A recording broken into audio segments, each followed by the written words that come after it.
আগে ঢেল tissue paper পরে পানি, এটা না যায়। উযু করার আগে যা করেছে ইস্তেনজা নিয়ে, ওটা তো বলারই নাই। ইস্তেনজা ভাবে করে, নাউজুবিল্লাহ নাউজুবিল্লাহ।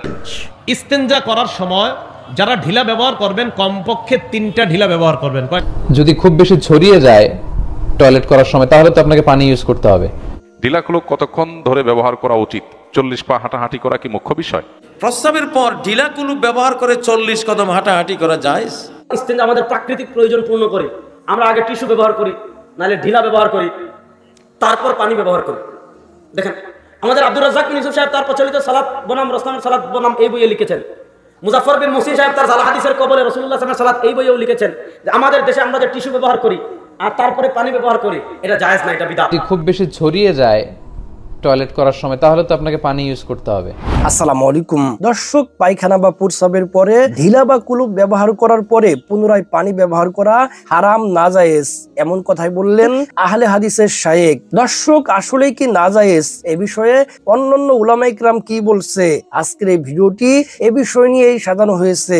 আজকের এই ভিডিওটি খুবই গুরুত্বপূর্ণ হতে চলেছে, তাই ভিডিওটি কেউ স্কিপ করবেন না। দর্শক এ বিষয়ে আমরা জনপ্রিয় প্রসিদ্ধ কয়েকজন আলেমের মুখ থেকে আলেমদের মতামত জানবো। এই আলেমদের মধ্য থেকে যে আলেমদের মতামত সহিহ কুরআন হাদিস এবং দলিল ভিত্তিক মনে হবে, সেটি আপনারা আপনাদের বিবেক দিয়ে গ্রহণ করবেন। তো দর্শক চলুন বিস্তারিত আলেমদের মুখ থেকে শুনে আসি। সালাত আদায়ের পূর্বে সুন্দর করে ওযু করে নেবেন। ওযু করার পূর্বে পেশাব পায়খানার কাজ থাকলে সেরে আসবেন। পেশাব পায়খানায় বসার সময় বলবেন বিসমিল্লাহ আল্লাহুম্মা ইন্নী আউযু বিকা মিনাল খুবুসি ওয়াল খাবায়েস। আল্লাহর নামে আমি পেশাব পায়খানায় বসছি, আল্লাহ আমি তোমার নিকটে অপবিত্র জিন এবং জিন্নি থেকে আশ্রয় চাচ্ছি। আপনি যদি বিসমিল্লাহ ছাড়া দোয়া পড়েন, আল্লাহুম্মা ইন্নী আউযু বিকা মিনাল খুবুসি ওয়াল খাবায়েস, এইটুকু পড়েন, তাহলে শয়তান আপনার লজ্জায় স্থান দেখতে পাবে কিন্তু ক্ষতি করতে পারবে না। আর যদি বিসমিল্লাহ লাগিয়ে পড়েন তো দেখতেই পাবে না, ক্ষতি তো বহু দূরের কথা। আর টয়লেটে সবসময় জিন থাকে। জিন কোথায় থাকে? টয়লেটে সবসময় জিন শয়তান উপস্থিত থাকে, যার কারণে এই দোয়া পড়তে বলা হয়েছে। যখন আপনি বসছেন তখন এই দোয়া পড়তে হবে। সুন্দর ঝকঝকে করে টয়লেট বানিয়ে রেখেছেন, একবারে ঘরে শহর ঘর চেয়ে বেশি দামি হয়ে আছে, তো ঢোকার সময়তে সেখানে দোয়া পড়তে হবে এটা নয়। ঢুকে গেছি এখন দোয়া পড়া যাবে না এটা নয়। যখন আপনি টয়লেটে বসতে যাচ্ছেন তখন দোয়া পড়বেন। আর যখন টয়লেটের পেশাব পায়খানার কাজ শেষ হয়ে গেল তখন আপনি বলবেন গোফরানাকা, আমি তোমার কাছে ক্ষমা চাচ্ছি, একবার বলবেন। উঠে গিয়ে আপনি বিসমিল্লাহ বলে ওযু করতে পারবেন। ভিতরে আছেন সেজন্য পারবেন না এই কথা নয়। জিকির আজকার দোয়া চলে না পেশাব পায়খানা চলাকালীন। পেশাব পায়খানা চলাকালীন সালাম দেওয়া যাবে তাকে, কিন্তু ও নিজে উত্তর দিতে পাবে না, কেননা এই সময়তে জিকির আজকার তাসবিহ তাহলিল নিষেধ, দোয়া নিষেধ। এখান থেকে উঠে যাওয়ার পরে বলতে হবে। সম্মানিত দিনী ভাই বোন, বের হয়ে আসার পরে আপনি পানি দিয়ে পবিত্রতা অর্জন করুন। পানি না থাকলে ঢেল টিস্যু পেপার ব্যবহার করুন। আগে ঢেল টিস্যু পেপার পরে পানি, এটা নাজায়েজ, এটা হারাম, এই নীতি অবলম্বন করা যাবে না। ঢেল টিস্যু পেপার নিয়ে 40 কদম হাঁটতে হবে, এটা নোংরামি। পায়ের উপরে পা চাপিয়ে খক খক করে কাশতে হবে, এটা বেহায়াই। এত নোংরা এত বেহায়াই কাজ, একটা ঢেল ধরে তাকে হাঁটতে হবে এভাবে, এরকম কাজ শরীয়তে ধর্মে এটা হতে পারে না। এত দামি ধর্মে এমন কাজ হবে, এটা হতে পারে না। আর আপনাকে এত পবিত্রতা অর্জন করা লাগে, আপনার বউকে লাগে না? যারা এগুলো করছে তাকে তো একটা হিসাব করা দরকার যে আমি যে জান্নাতে চলে যাবো তো আমার বউ, আর তার বউ যদি ঢেল ধরে এভাবে হাঁটে তাহলে জাতি কি মনে করবে? ধর্ম পাগল হয়ে গেছে, ধর্ম এদের কাছে এসে কি হয়ে গেছে। উযু করার আগে যা করেছে ইস্তেনজা নিয়ে, ওটা তো বলারই নাই। ইস্তেনজা ভাবে করে, নাউজুবিল্লাহ নাউজুবিল্লাহ। গত পরশুদিন একজন আলেম এসে বলছেন যে হাদিস আছে তো, পানি নেওয়ার আগে ঢেল নেওয়ার দলিল আছে। দলিল কোথায়? বলছেন নাত্তাবাগুল মাল হিজারা। এটা আপনি দলিলটা জানেন না? আমরা পানি নেওয়ার আগে ঢেল নেই। আমি বললাম যে দলিলটা বের করেন। ডাল সালাদ দেখায় বললাম, পরে তোর পারলো না। আমি বললাম যে আমি কিন্তু দলিল জানি, সিরিয়াল নাম্বার বলে আপনাকে জানাচ্ছি। বলেন আমার তো মনে নাই, তবে হুজুরের মুখে শোনা যে একটা হাদিস আছে। হুজুরের দোহাই দেওয়ার কতদিন ধর্ম চালাবে? হুজুরের দোহাই দেওয়ার কতদিন ধর্ম চালাবে? আলবানী রাহিমাহুল্লাহ এই বর্ণনাটা নিয়ে আসছেন 42 নম্বর সিরিয়ালে, ইরওয়ালুল গালিল একটা কিতাবের মধ্যে 42 নম্বর সিরিয়ালে নিয়ে আসার পরে তিনি বলেন লা আসলা লাহু, এই কথার কোনো ভিত্তি নাই, মানুষ তৈরি করেছে। দলিল দিচ্ছে এই মর্মে, পেশাব করার পরে যদি কেউ ঢেল নেওয়ার পরে পানি নেয় তাহলে ওই ব্যক্তির উপরে আল্লাহ রাব্বুল আলামিন খুশি হয়ে যান। দলিল নাই। আসল দলিল কোনটা, এটা যদি আপনাদেরকে বলে আপনি আশ্চর্য হবেন। 40 কদম হাঁটা একটা তো আছে। এতই বেহায়া, এতই নোংরা, এতই খারাপ, এতই লজ্জাহীন, কেমনে মানুষের সামনে এই কুলুক ধরে হাঁটাহাঁটি করে, কাশাকাশি করে, নাচানাচি করে। শরম লজ্জা একটু থাকার দরকার আছে, শরম লজ্জা একটু দরকার আছে। এত বেহায়াগিরি করতে হবে? শরম লজ্জা একবারে শেষ হয়ে গেল। আচ্ছা, আপনাদের একটা প্রশ্ন করি, 40 কদম হাঁটলেন, কাশি মারলেন, নাচলেন একটু, এর পরেও যদি 1 ফোঁটা বের হয়, ওর দায়িত্ব কে নিবে? বের হতে পারে না? পারেই তো। ওর দায়িত্ব কে নিবে? কে ওর দায়িত্ব নিবে? আল্লাহর নবী মুহাম্মদ সাল্লাল্লাহু আলাইহি ওয়াসাল্লাম যেটা বলেছেন ওইটা গ্রহণ করুন। 355 নম্বর হাদিস ইবনু মাজার মধ্যে এসেছে, যখন আয়াত নাজিল হলো ফিহি রিজালুন ইউহিব্বুনা আন ইয়াতাতাহহারু আল্লাহু ইউহিব্বুল মুত্তাহিরিন, সূরা তাওবা 108 নম্বর আয়াত। এই এলাকায় কিছু ব্যক্তি আছে যারা পবিত্রতা হাসিলকে ভালোবাসেন, আল্লাহ তাদেরকে ভালোবাসেন। আয়াত নাজিল হয়ে গেল। রাসূল সাল্লাল্লাহু আলাইহি ওয়াসাল্লাম তাদেরকে জিজ্ঞেস করলেন, আসনা আলাইকুম, আল্লাহ তোমাদের প্রশংসা করেছেন, ঘটনা কি বলো তো? তখন তারা জবাব দিচ্ছে যে নাক্তাসিলু মিনাল জানাবা, আমরা অপবিত্র হলে গোসল করি, ওয়ানাতাওয়াজ্জাউ, আর আমরা ওযু করি, ওয়ানাস্তানজিবিল মা, আর আমরা পানি দ্বারা ইস্তেনজা সারি। আল্লাহ রাসূল এই কথা শোনার পরে বলতেন ফাহুয়া যাকা, ও এই জন্যই আল্লাহ তোমাদের প্রশংসা করেছেন, বলুন আলহামদুলিল্লাহ। পানি নিয়ে ইস্তেনজা করলে আল্লাহ খুশি হন, এই জন্য আয়াত নাজিল করেছেন। তারপরে আল্লাহ নবী বললেন ফাআলাইকুমু, তোমরা এইভাবে পানি দিয়ে ইস্তেনজা করবে। দলিল পেলেন, দলিল দিলাম। আবু দাউদের 7 নম্বর পৃষ্ঠার মধ্যে এসেছে, এর পরেও যদি পেশাবের ফোঁটা বের হয়, জিবরিল আমিন এসে শিক্ষা দিলেন। আল্লাহ নবী, তার পরের হাদিস, জিবরিল আমিন এসে আল্লাহ নবী মুহাম্মদ সাল্লাল্লাহু আলাইহি ওয়াসাল্লামকে শিক্ষা দিলেন এই মর্মে যে ওযু যখন শেষ হয়ে যাবে, হাতে একটু পানি নিয়ে লজ্জাস্থান বরাবর কাপড়ের উপর দিয়ে পানি ছিটিয়ে দিলেই হবে, আল্লাহ রাব্বুল আলামিন ওইটুকু মাফ করে দিবেন। কিন্তু ওই যে হাঁটাহাঁটি করার পরেও 1 ফোঁটা বের হলে তার দায়িত্ব কে নিবে? কেউ নিবে?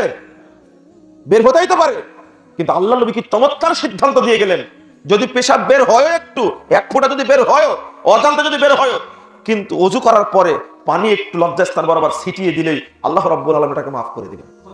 আল্লাহ কত বড় রহমান। শুধু তাই, এখানে আর একটা প্রশ্ন আছে, আচ্ছা টয়লেটে যখন যায় তখন পেশাব করে না? তখন 40 কদম হাঁটা লাগে না?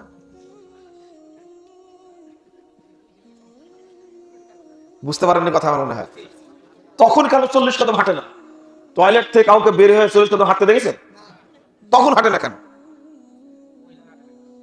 ওদের আর এক প্রশ্ন করে বসেছে, মহিলারা কেন হাঁটে না? কোন বিপদে দেখেন। পেশাব মহিলাদেরটা বেশি অপবিত্র না পুরুষেরটা? তাহলে ওদের কয় কদম হাঁটা লাগবে? আচ্ছা, এই বক্তব্যকে দেওয়া যাবে? বলেন তো, বলেন এই বক্তব্যকে দেওয়া যাবে? কত নোংরা। এক শ্রেণীর তালিমি বৈঠকের এক বুবুর দল আছে, বুবুর দল আছে না সমাজে? এই বুবুর দল ইসলামকে ধ্বংস করার জন্য মাঠে নামছে।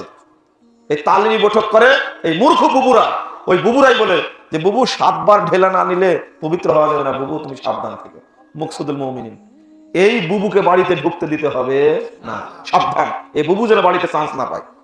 তালিমি বৈঠক করার নাম নিয়ে ঢুকে এই বুবু সর্বনাশ করে দিলেন। বুবুর বড় বই হলো ফাজাইলে আমুল, বুবুর আরেকটা বই হলো মুকসুদুল মুমিনিন, যার সব কথাই মিথ্যা, যার সব কথাই মিথ্যা। বুবুর আরেকটা বই আছে, সেটা হলো নিয়ামুল কুরআন। বুবুর আরেকটা বই আছে, সেটা হলো বেহেশতি যেও। এই বইগুলোতে মানুষের ঈমান ধ্বংস করতে করতে করতে ঈমানই নষ্ট করে ফেলেছে, কিচ্ছু রাখে না। কারো বাড়িতে এই বই থাকলে পুড়িয়ে তারপরে ঘুমানোর চেষ্টা করবেন, যেন কারো বাড়িতে বই না থাকে। এই 4টা বই একটাও থাকবে না, পুড়িয়ে ফেলবেন। ইস্তেঞ্জা করার সময় যারা ঢিলা ব্যবহার করবেন, কমপক্ষে 3টা ঢিলা ব্যবহার করবেন। কয়টা? তিনটা, যদি মাটির ঢিলা ইত্যাদি আর কি ব্যবহার করা হয়। তো ঢাকা তো টিস্যু ব্যবহার করা হয়, গ্রামগঞ্জে মাদ্রাসাগুলোতে এখনো আছে। হযরত মনে মেখল পড়ছেন না, মেখল তো আছে এখনো। তো এইগুলা চট্টগ্রাম কেন্দ্রিক মাদ্রাসাগুলোতে এখনো ঢিলা আছে, দেশগ্রামে আছে, পাহাড়পুর মাদ্রাসা, কুমিল্লা, আমাদের এই মাদ্রাসাগুলোতে এখনো আছে। তো ঢিলা ব্যবহার করলে কমপক্ষে তিনটা।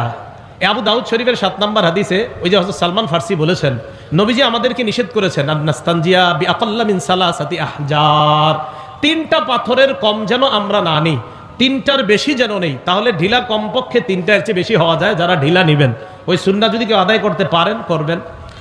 আর কি, এটা করার পর পানি ব্যবহার করবেন। এটা করার পর কি ব্যবহার করবেন? পানি। সূরা তওবার 108 নম্বর আয়াত যখন নাজিল হয়েছে, এই আয়াতের অনুবাদটা আগে শোনেন, এরপরে ঘটনাটা শোনাই। আল্লাহ পাক রব্বুল আলামিন বলেন, আউযু বিল্লাহি মিনাশ শাইতানির রাজীম, ফীহি রিজালুন ইউহিব্বুনা আন ইয়াতাতাহহারু ওয়াল্লাহু ইউহিব্বুল মুত্তাহহিরিন। আল্লাহ পাক কোরআনের মধ্যে জানায়া দেয়, অমুক এলাকায় মসজিদের মধ্যে একদল মুসল্লি আছে, এই মুসল্লিরা এমন যারা পবিত্রতা অর্জন করতে পছন্দ করে। আল্লাহ পবিত্রতা অর্জনকারীদেরকে ভালোবাসেন। সুবহানাল্লাহ। আল্লাহ পবিত্রতা অর্জনকারীদেরকে কি বাসেন? ভালো। এই জায়গায় অনুবাদটা, আল্লাহ বেশি পবিত্রতা অর্জনকারীদেরকে ভালোবাসে। বলেন কি বলছি? বেশি বেশি পবিত্রতা অর্জনকারীদেরকে ভালোবাসে। এই আয়াত নাজিল হওয়ার পর নবীজি গেছে কুবা এলাকায়, এলাকার নাম কুবা। এই কুবা এলাকায় যাওয়ার পর নবীজি কুবাবাসীদেরকে বললেন, তোমরা এমন কি আমল করো, কিভাবে পবিত্রতা অর্জন করো যে তোমাদের ব্যাপারে আল্লাহ কোরআনে আয়াত নাজিল করে দিছে। তখন তারা বললেন, ইয়া রাসূলুল্লাহ, আমরা ঢিলা ব্যবহার করার পর পানির মাধ্যমে ভালোভাবে পবিত্রতা অর্জন করে নেই। আল্লাহর নবী বললেন, তোমাদের এই পবিত্রতা ডাবল হওয়ার কারণে আল্লাহ তোমাদেরকে অধিক পবিত্রতা অর্জনকারী বলে কোরআনে আয়াত নাজিল করে দিলেন। তাহলে অধিক পবিত্রতা অর্জন করা। তাহলে টিস্যু যারা নেবেন, নেওয়ার পরেও পানি নেওয়া, টিস্যু নেওয়ার পরে কি নেওয়া বলেন? পানি নেওয়া, এটা অধিক পবিত্রতা। বিসমিল্লাহ। কেউ বলে পেশাব করার পর শুধু পানি দ্বারা পরিষ্কার করলে হবে, ঢিলা কুলুপ লাগবে না। এক ফোঁটা যদি পড়েও যায় তাহলে উজুর পানি ছিটিয়ে দিলেই হবে। ব্যাপারটি কি আসলেই এমন? প্রিয় দর্শক, যে পেশাবের ফোঁটা এটি নাপাক, এটি আমরা জানি, এতে সন্দেহের কোনো অবকাশ নেই। পেশাবের ফোঁটা নাপাক, এবং এই নাপাক লাগলে কাপড় চোপড় নাপাক হয়ে যায়। এখন এই নাপাকি থেকে পরিত্রাণের উপায় কি? নাপাকি থেকে পরিত্রাণের একাধিক উপায় রয়েছে। তার মধ্যে একটি হলো ঢিলা কুলুপ ব্যবহার করা, আরেকটি হলো পানি ব্যবহার করা, আরেকটি উপায় হলো ঢিলা কুলুপ এবং পানি উভয়টি ব্যবহার করা। যে কোনো উপায়ে পেশাবের ফোঁটা থেকে নিজের শরীরকে এবং কাপড়কে মুক্ত রাখা, এটি হলো মূল উদ্দেশ্য এবং এটি দায়িত্ব। কাজেই যার যেইভাবে পেশাবের ফোঁটা বন্ধ করে নিজের কাপড় এবং নিজের শরীরকে পবিত্র রাখার সুবিধা হয়, সে সেই পদ্ধতি অবলম্বন করতে পারে, এতে কোনো সমস্যার কিছু নেই। হ্যাঁ, তবে যিনি বলেছেন যে পেশাবের 1-2 ফোঁটা পড়লেও কোনো সমস্যা নেই, পানি ছিটিয়ে দিলেই হবে, ব্যাপারটি এমন নয়। ব্যাপারটি হলো এই যে যখন একজন মানুষ পেশাব করবে, পেশাব করার পরে সে তার সামর্থ্যের আলোকে এবং তার ধারণা অনুযায়ী সে যখন নিশ্চিত হবে যে হ্যাঁ এখন আর পেশাবের ফোঁটা পড়ছে না, তখনই সে উঠবে এবং সেখানে পানি দিয়ে অথবা ঢিলা কুলুপ দিয়ে সে পরিষ্কার পরিচ্ছন্নতা অবলম্বন করে পবিত্রতা অর্জন করে তারপর সে উজু করবে। এমন যেন না হয় যে সে উঠার পরে সে নিশ্চিতভাবেই জানতে পারছে যে আরো ফোঁটা পেশাবের ফোঁটা পড়ছে। পেশাবের ফোঁটা পড়া সম্পর্কে যদি তার নিশ্চিত জানা থাকে, তাহলে তার কাপড় অথবা যেখানে পেশাবের ফোঁটা লাগবে সেটি অপবিত্র হয়ে যাবে। এটি শুধু পানি ছিটিয়ে দেওয়ার দ্বারা কোনোভাবেই পবিত্র বা পাক হবে না।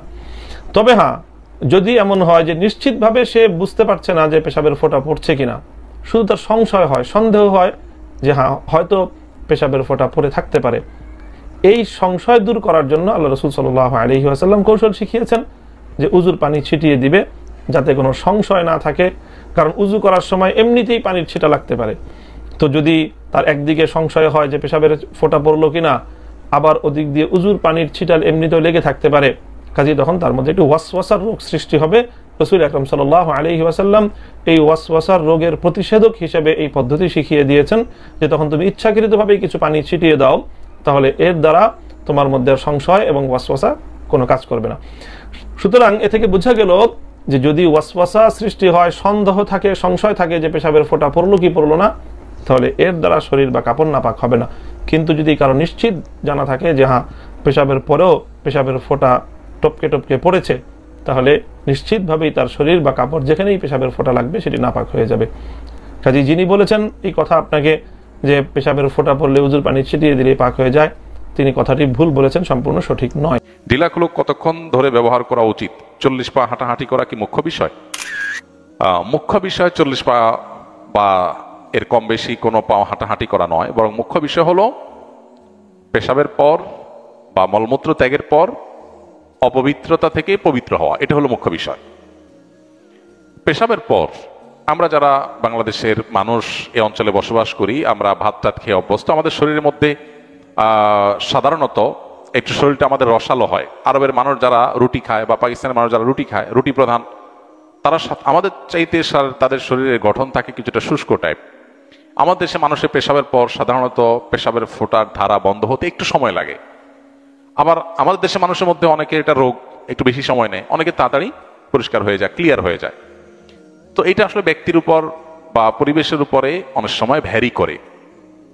খোলাসা কথা হলো, শরিয়া নির্দেশনা হলো ইস্তানজিহু আনিল বাউল ফাইন্না আম্মাতা আযাবিল কবরি মিনহু, পেশাব থেকে পবিত্র থাকো, পরিচ্ছন্ন থাকো, এটা হলো শরিয়ার নির্দেশ। কিভাবে থাকবে সেটা আপনার ব্যাপার। এখন কারোর পেশাবের ধারা ফোঁটা বের হতে শেষ হতে সময় লাগে, তো তিনি ইউরিনালে অথবা টয়লেটে তিনি অপেক্ষা করে প্রয়োজন উঠবস করে তিনি এটা দূর করবেন, দূর করে তিনি বের হয়ে যাবেন। এটা দূর না করে ঢিলা কুলুপ ধরে হাঁটাহাঁটি করা, এটা বিশেষ করে হাঁটতে হাঁটতে আপনার জনসম্মুখে বা অন্যান্য মানুষের সাথে দেখা হয় এরকম জায়গা পর্যন্ত চলে আসা, অনেক সময় দেখা যায় ইউরিনালের যে গলি ওখানে অন্যান্য মানুষের সাথে মুখোমুখি হয়, এটা দেখতেও দৃষ্টিকটু, আবার অনেক সময় এটা সতর উন্মুক্ত হওয়ার আশঙ্কাও তৈরি করে। আর এভাবে নবী সাল্লাল্লাহু আলাইহি ওয়াসাল্লাম হাঁটাহাঁটি করতে কোথাও আলাদা করে নির্দেশও করেন নাই। অতএব আমরা প্রত্যেকে যার যার দায়িত্বে ইউরিনালে বা টয়লেটে বসেই নিজের পেশাবের ধারা বা নাপাক এটাকে দূর করে তারপর বের হবো ইনশাআল্লাহ। অনেকে আছেন অহেতুক ওয়াসওয়াসার রোগে ভোগেন, তার পেশাব আসলে আসে নাই, তার মনে হয় পেশাব আসতেছে, এই মনে হয় দূর করার জন্য সে 40 কদম 60 কদম হাঁটাহাঁটি করে। তো এই ওয়াসওয়াসাকে কোনো পাত্তা দেওয়ার কোনো কারণ নাই। নবী সাল্লাল্লাহু আলাইহি ওয়াসাল্লাম ওয়াসওয়াসা দূরের জন্য ভিজা হাতের পানি ছিটা দিতে বলেছে, যাতে করে আমার মনের মধ্যে পেশাবের ফোঁটা আসলো কিনা এই সন্দেহ আসার স্কোপই না থাকে, যে পানির ছিটা পড়ে পুরো আশপাশের জায়গাটা আপনার একাকার হয়ে গেছে, এরকম যেন হয়। তার মানে নবী সাল্লাল্লাহু আলাইহি ওয়াসাল্লাম ওয়াসওয়াসাকে ইগনোর করতে, এটাকে পাত্তা না দিতে শিক্ষা দিয়েছে। অতএব আমরা সেটা করতে হবে ইনশাআল্লাহ তাআলা। তো এইভাবে হাঁটাহাঁটি করা এর কোনো নির্দেশ তো নাই, বরং অনেক ক্ষেত্রেই এটা সতর উন্মুক্ত হওয়ার কারণ হয়। বিধায় এই বিষয়গুলোতে আমাদের সতর্ক থাকা দরকার এবং শরিয়ার সীমানা এবং সুন্নাহকে অনুসরণ করা দরকার।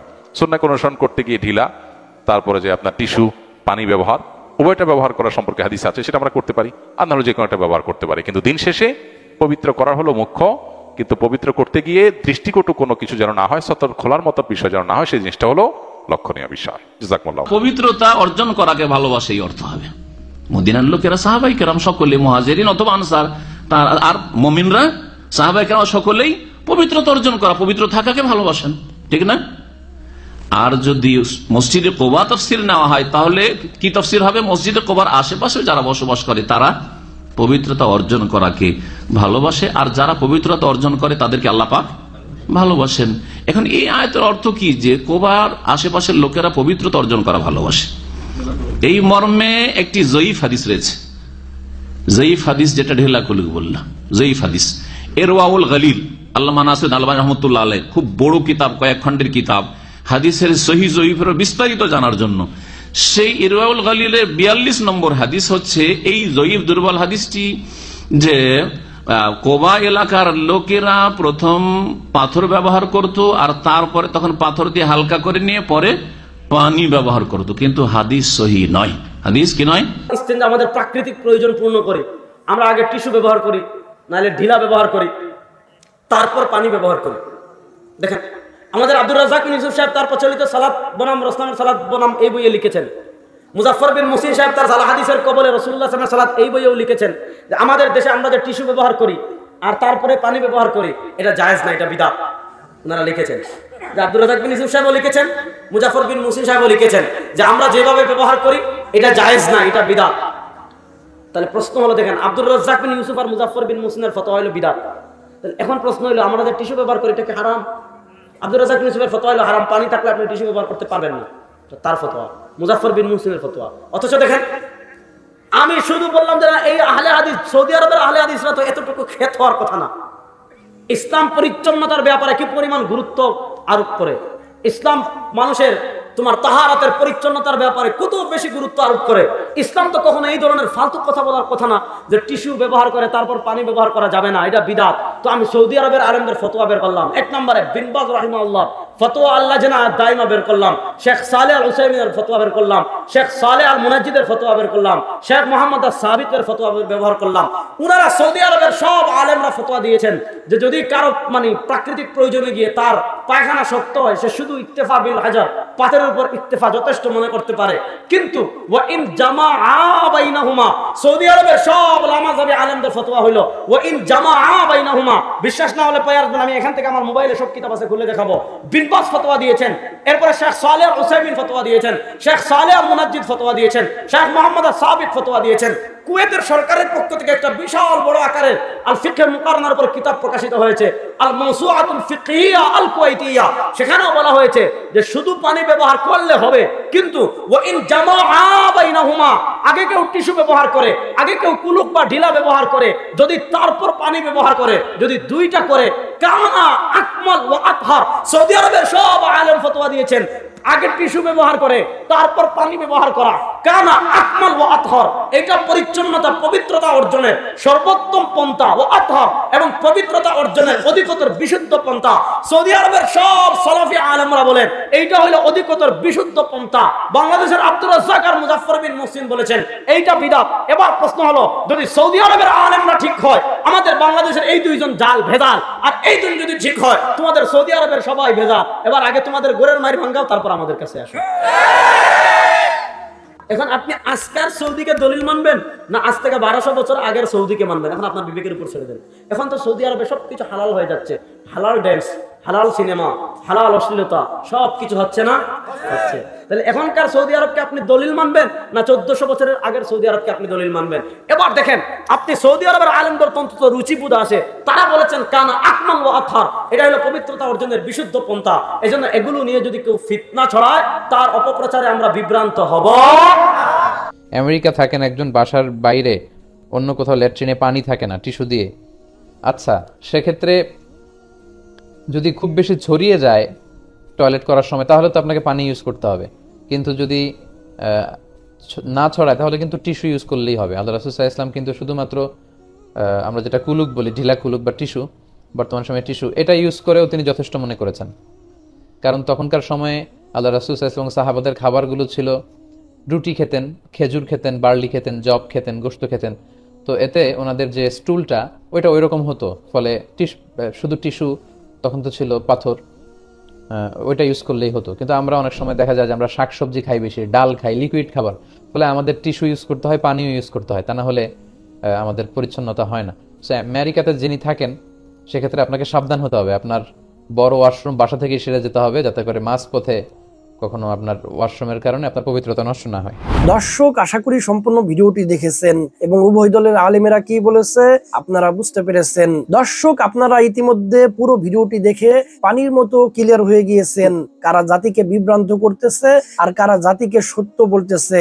তো দর্শক, আপনাদের কাছে কোন দলের আলেমের মতামত সহিহ কোরআন হাদিস এবং দলিল ভিত্তিক মনে হয়েছে? আপনাদের মন্তব্য অবশ্যই কমেন্ট সেকশনে জানিয়ে দিবেন। তো দর্শক, আজকের এই ভিডিওটি পর্যন্ত। ভিডিওটি ভালো লাগলে লাইক এবং শেয়ার করে দিন। আর হ্যাঁ, নিত্য নতুন ইসলামিক ভিডিও পেতে চ্যানেলটি সাবস্ক্রাইব করতে ভুলবেন না। দেখা হবে নতুন ভিডিওতে, ততক্ষণ ভালো থাকুন, সুস্থ থাকুন, আল্লাহ হাফেজ।